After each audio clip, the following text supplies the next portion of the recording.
Hello students, मैं doctor प्रतिमा गुप्ता आप सबका इस वीडियो में स्वागत है। यह वीडियो एमए सेकेंड सेमेस्टर के स्टूडेंट्स के लिए है, जिसका टॉपिक है Marxian theory of state, marks का राज्य संबंधी सिद्धांत। मार्क्स ने राज्य के बारे में क्या कहा, इसको जानने से पहले हम ये जानेंगे कि प्लेटो और अरस्तु ने राज्य के बारे में क्या कहा। प्लेटो और अरस्तु राज्य को एक नेचुरल और नैतिक संस्था मानते थे, जो कि मानव जीवन से जुड़ा हुआ था।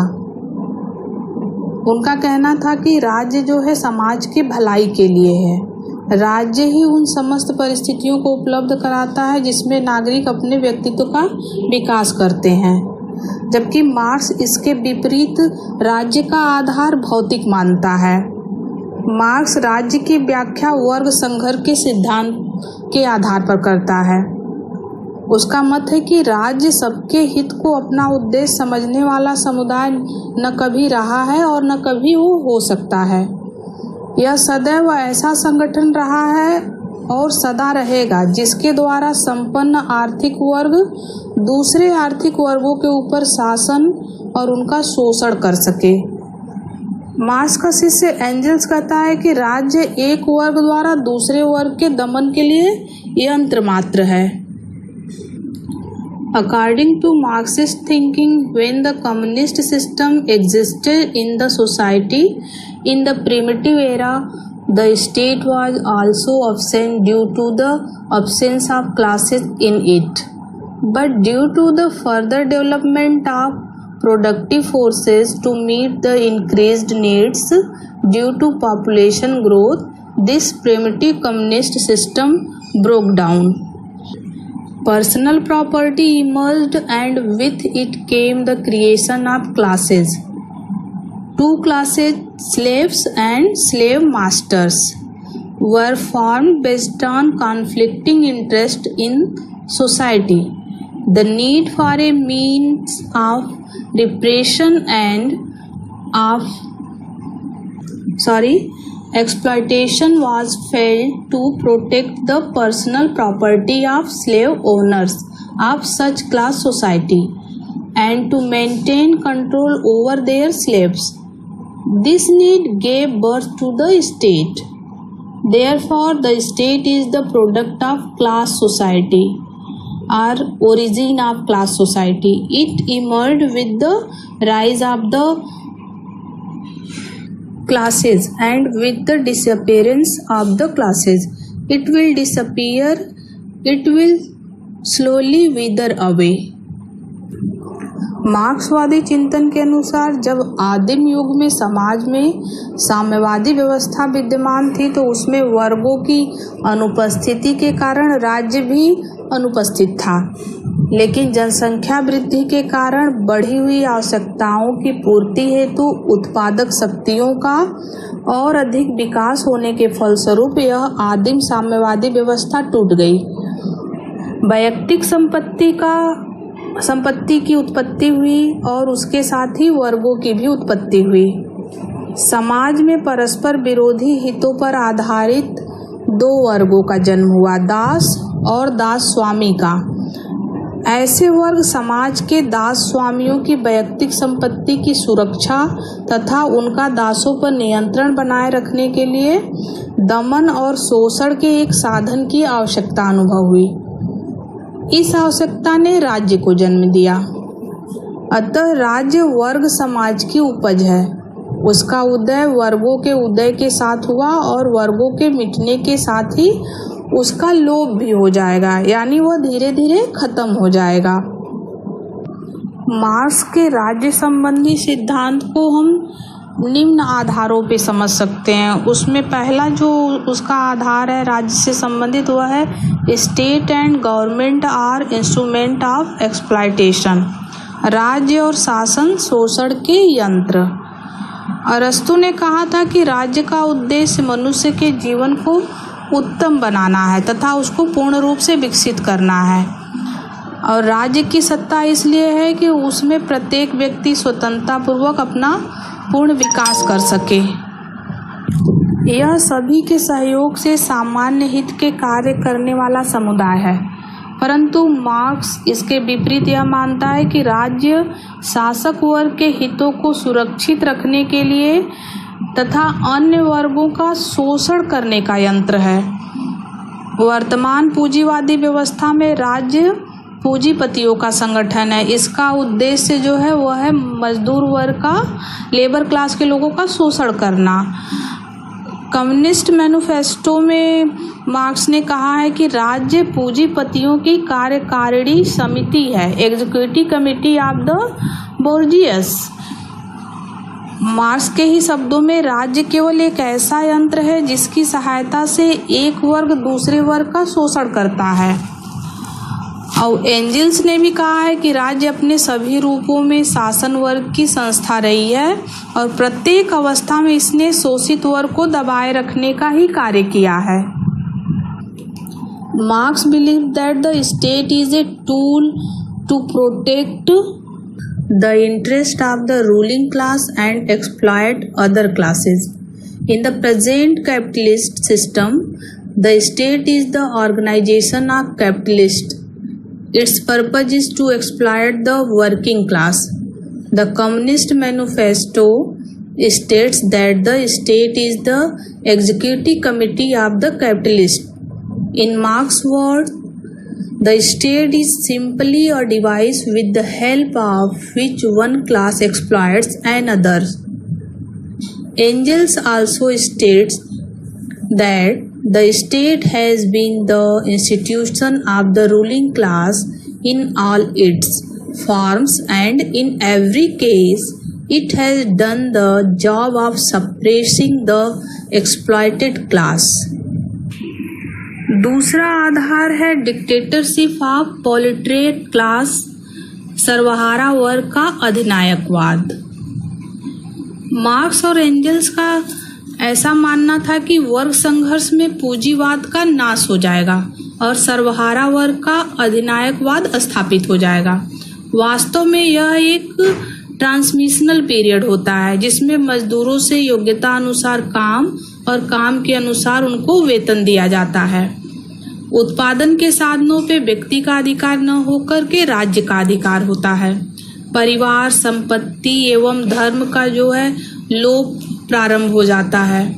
विवाह कोई नैतिक, धार्मिक अथवा आर्थिक संस्था न रहकर पारस्परिक प्रेम का द्योतक बन जाता है।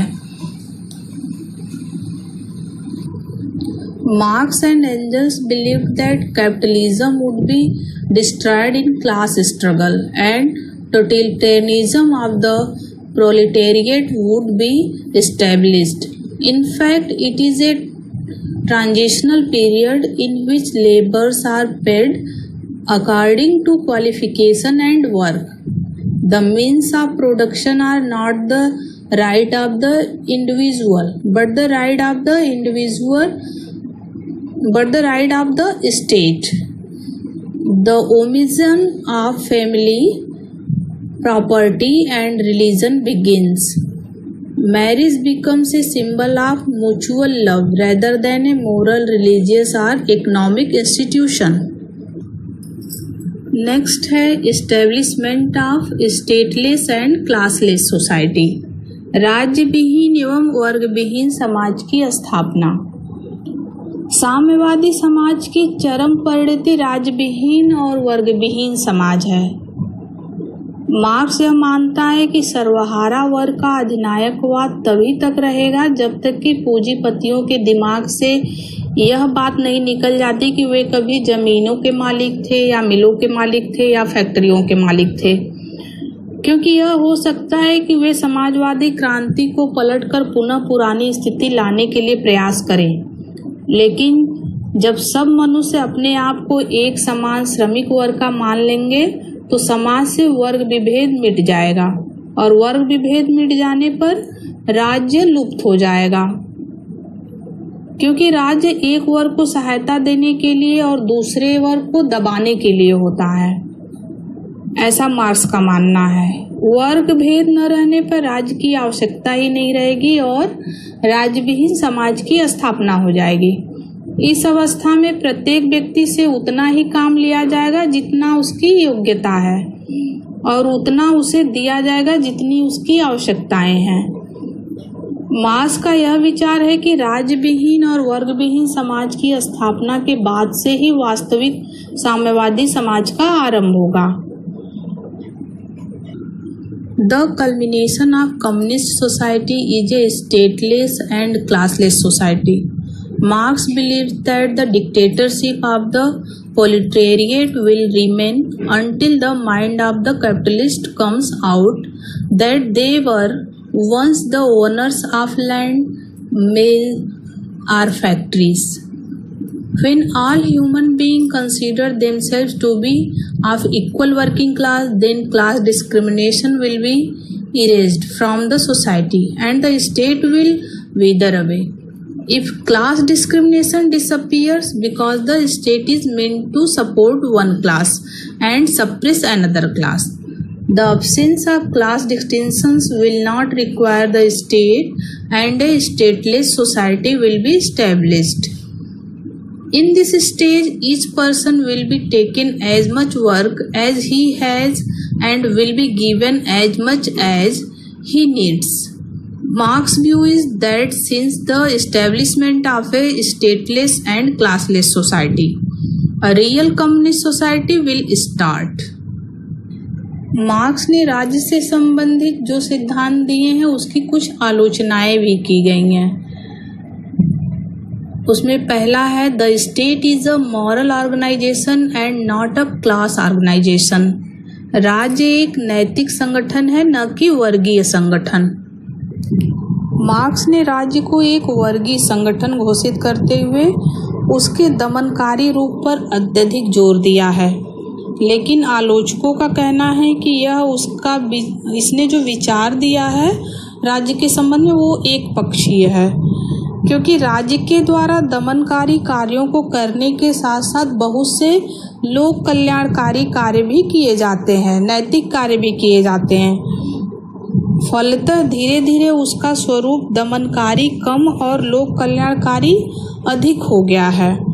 आधुनिक राज्य सर्वहितकारी और जनसेवी राज्य माना जाता है और उससे इस बात की अपेक्षा की जाती है कि वह इस ढंग से अपने कार्यों का संयोजन करे और नीतियों का निर्धारण करे जिससे कि सबका हित हो सके, सबके हितों की सिद्धि हो सके।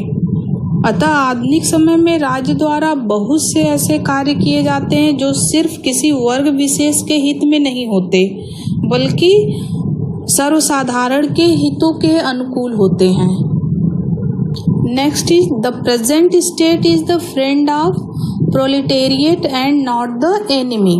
वर्तमान राज्य सर्वहारा वर्ग का मित्र है, न कि शत्रु। मार्क्स राज्य को सर्वहारा वर्ग का शत्रु मानता है, जबकि सभी देशों में राज्य द्वारा श्रमिक वर्ग के हित में कानून बनाए गए हैं। Next is, the state is permanent not temporary. राज्य स्थायी है, अस्थायी नहीं। मार्क्सवाद राज्य को अस्थायी संस्था मानकर उसके विलीनीकरण की बात करता है, जबकि वास्तव में राज्य एक स्वाभाविक संस्था है और स्वाभाविक संस्था होने के कारण वह अस्थायी है, वह विलीन नहीं हो सकता है या खत्म नहीं हो सकता है। Next and last is, the notion of A classless and stateless society is imaginary. वर्ग विहीन और राज्य विहीन समाज की धारणा काल्पनिक है। राज्य के विलीनीकरण की धारणा में विश्वास के कारण मार्क्स ने वर्ग विहीन और राज्य विहीन समाज के आदर्श का प्रतिपादन किया है, लेकिन जब राज्य का विलय ही संभव नहीं है तो फिर राज्य विहीन समाज की स्थापना की संभावना नहीं है। आलोचक इसे मार्क्स की सिर्फ कल्पना की उड़ान मानते हैं और कहते हैं कि यद्यपि मार्क्स ने स्वयं, उसने खुद ही ओवेन का, सेंट साइमन का, फूरिये आदि जो कि यूटोपियंस है कि आदर्श समाज की बिना सिर पैर की कल्पनाओं का मजाक उड़ाया था, लेकिन वह स्वयं भी राज्य विहीन समाज की कल्पना करके कल्पनावादी होने से बच नहीं सका। इस संदर्भ में ग्रे कहता है कि मार्क्स और एंजल्स जैसे लेखक जो काल्पनिक समाज के विचारों को खुलेआम घृणा की दृष्टि से देखते थे, वे ही हमें ऐसे पूर्णतः काल्पनिक समाज की ओर ले जाते हैं जिसकी कल्पना में फूरिये जैसा कल्पनावादी भी कुछ नहीं जोड़ सकता। निष्कर्ष रूप में यह कहा जा सकता है कि मार्क्स का जो मुख्य जोर था वो राज्यविहीन समाज पर नहीं बल्कि सर्वहारा अधिनायकत्व पर था। सर्वहारा वर्ग के अधिनायकत्व की स्थापना पर था, क्योंकि उसके लिए वही समाजवाद की कुंजी था जिससे साम्यवादी व्यवस्था के द्वार को खोला जा सकता था। Thank you.